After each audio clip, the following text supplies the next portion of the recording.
With what it takes to win, we can create quite simple dashboards like this to basically track your progress across the course of a season.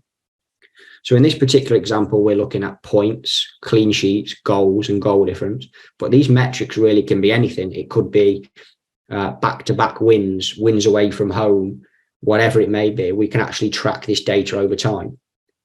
What we're looking at on the screen here is the grey line is sort of the average line. To be where we want to be, this is where we need to be, somewhere around this grey line. And ultimately, as the season unfolds, your own line, your own snake would start to work its way along each of these charts. As you can see, the date goes from left to right, and you'll basically be able to track where you are amongst these key performance indicators. We've also added in just a couple of markers at the end of April and the end of July for sort of mid-season points, if you like, for, let's say, by the end of July, the average team that's won this particular league would have a goal difference of plus 16. On average, they would have kept 9 clean sheets, as you can see on the 2 charts on the right. So this is what we mean by what it takes to win, and this is one of the ways that we can measure that. The next dashboard that we're actually going to go into is benchmarking. So what does our team do? Now, the team that we've focused in on here is Incheon United in the K-League in Korea. They're highlighted in yellow, and the rest of the teams in the league are highlighted in grey. This is the 2022 season. What we can do here is just get a quick understanding of actually how they play. And what would be interesting from a technical director's point of view, or even a head coach's point of view, is what is your game model, and do these data points match that? So if we go through here, starting with possession in the top left, they're not a particularly possession-based side. Their average possession is less than 50% at 44. In terms of tempo, we can see passes per minute in the K-League is pretty straightforward, pretty close together, if you like, throughout the league. There aren't much differences there. So I think for tempo, nothing we can really take into account there. If you do look at the team that's 15.6, I would say they're one of the more patient sides in the league. But for Incheon, we're probably right where we want to be. What really stands out there is actually expected goals. We rank really quite low here, 42.6 XG over the season. When you compare that to some teams who are well over 50, close to 60, that's probably something that you would look to improve heading into the following season. At the bottom of this dashboard, we've also got a few scatter plots we've created. One of them in the bottom left is looking at direct play. So this is the total number of crosses delivered, also by the percentage of long passes. That would mean if you are in the top right, you would rank higher for crosses and long pass percentage. When we look at Incheon United, actually long pass percentage is probably just above average. So around 12% of their passes are long or direct. But actually crossing wise, they're the second lowest ranked team in the league. Now, this might be something the coaches would look at. Is that for a particular reason? Maybe they don't want to deliver crosses.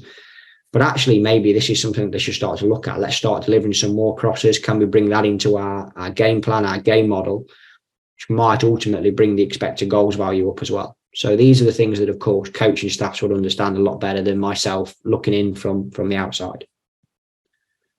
We can then look at pressing, and this is the average number of opponent half recoveries per game, and also PPDA. Of course, PPDA, the lower the number, the more aggressive a team is to press.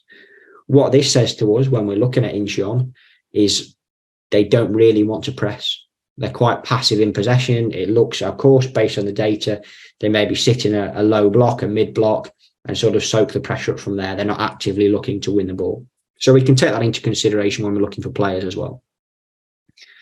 And then finally, we've called this style by end product. Just a couple of interesting metrics that we're trying to compare here. It's expected goals over performance. So if you're above that orange line there, you are overperforming against expected goals. We can see Incheon are actually below that, so they're underperforming. And then also passes per touch in the box. So how many passes does it take on average for a touch in the box?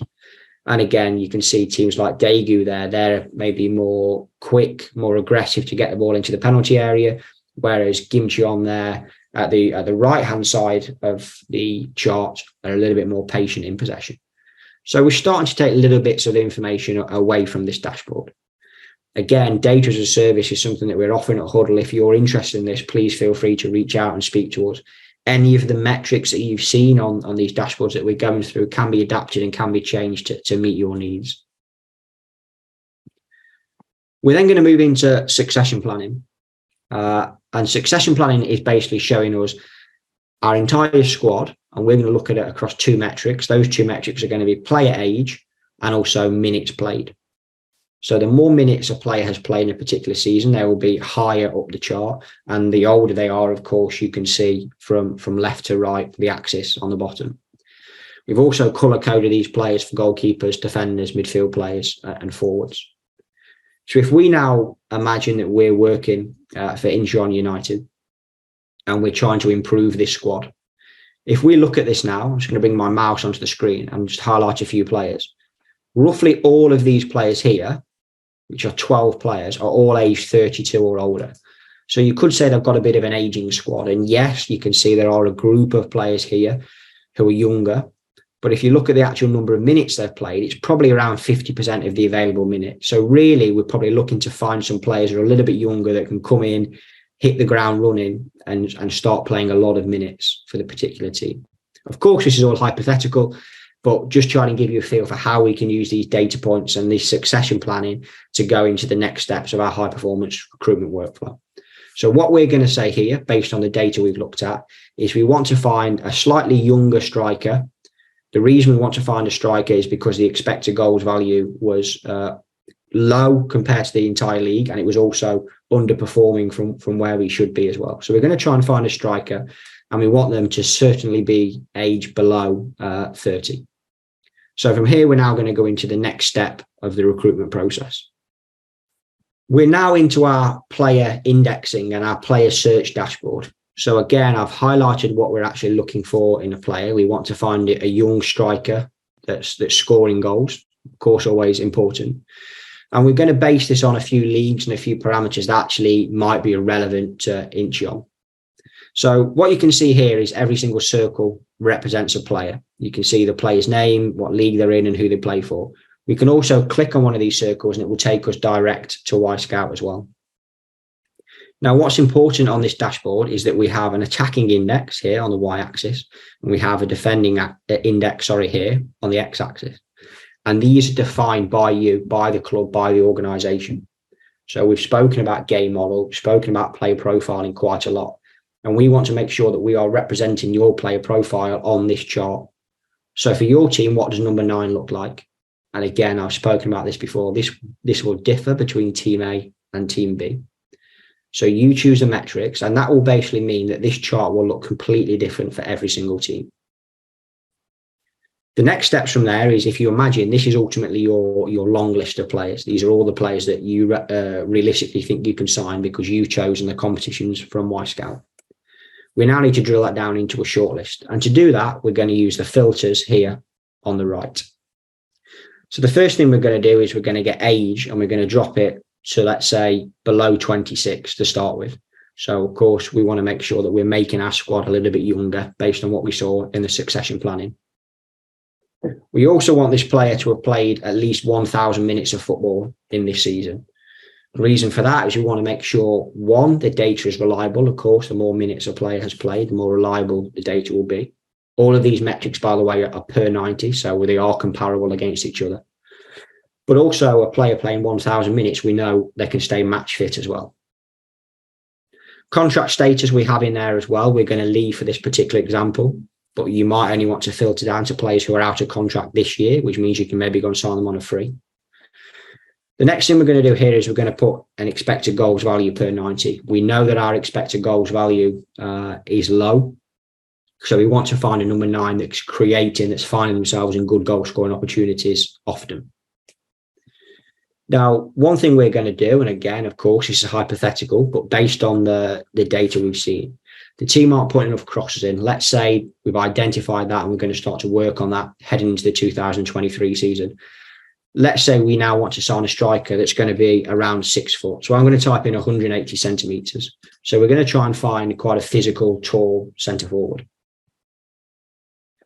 Also here, aerial dual win rate. Again, any of these metrics that you see can be defined by the organisation as well. This is just for demo purposes. Let's say we want a player that can also win 35% of their aerial duels as well. And what you'll notice now, when I start to hover over some of these names, is we're starting to filter the players down. Finally, we're going to go to expected goals underperformance. Now, this is an interesting one. This is actually goals minus expected goals. So a plus value, if I set this to 0, this will actually show us players who have underperformed. Now, you might think, well, why would you want that? This is quite an interesting metric that can work one of two ways. If this number is a plus, it means, yes, they've underperformed, but it also means they're getting in really good goal scoring opportunities. They just haven't scored as many as they should have. Now, maybe we're trying to find an undervalued player. This might be how you would do that. Of course, if a player has scored 25 goals in a season, we will all probably know about them. Whereas what we're doing here is we're actually finding players that have got a high expected goals value. They've not quite matched it with their goals, but we know they're getting in good goal scoring locations. We could take this the other way and find a minus number. This would then show us players who are overperforming. So these would be the players that have scored a lot of goals. And again, we can hover over and see some of these different players. I'll set that back to include everybody. And then what we'll do at this stage, again, is we'll start to hover over. Now, in an ideal world, of course, the player that you want to sign will be up here. This means they rank above average for your attacking index and they rank above average for your defensive index. That is the dream scenario. It's not always going to be the case based on different things. Let's say for Incheon, we know actually that they don't really want to press. They sit back in a block. So maybe defensively, it's not that important for them, certainly for a number 9. So it might be that we actually come over to this section of the dashboard and actually start to look at one of these players. Now, I'm just going to click on a random player here. And if we click on them, of course, this player plays for Benfica. I'm not suggesting that this player is going to move to the K-League, but just to give you a feel for how this dashboard works, we can then click on this button and it will take us straight in to Scout, and we can start to analyze his player in more detail. We can watch his video clips and so on.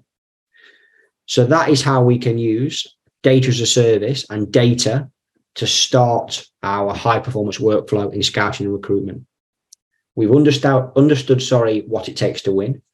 We've looked at our team benchmarking, our style of play. What are we doing? How can we improve?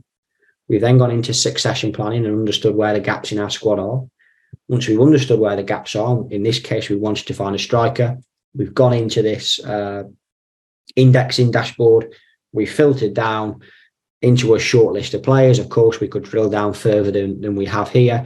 And ultimately, we're then finding 3 or 4 players that we want to take into the video.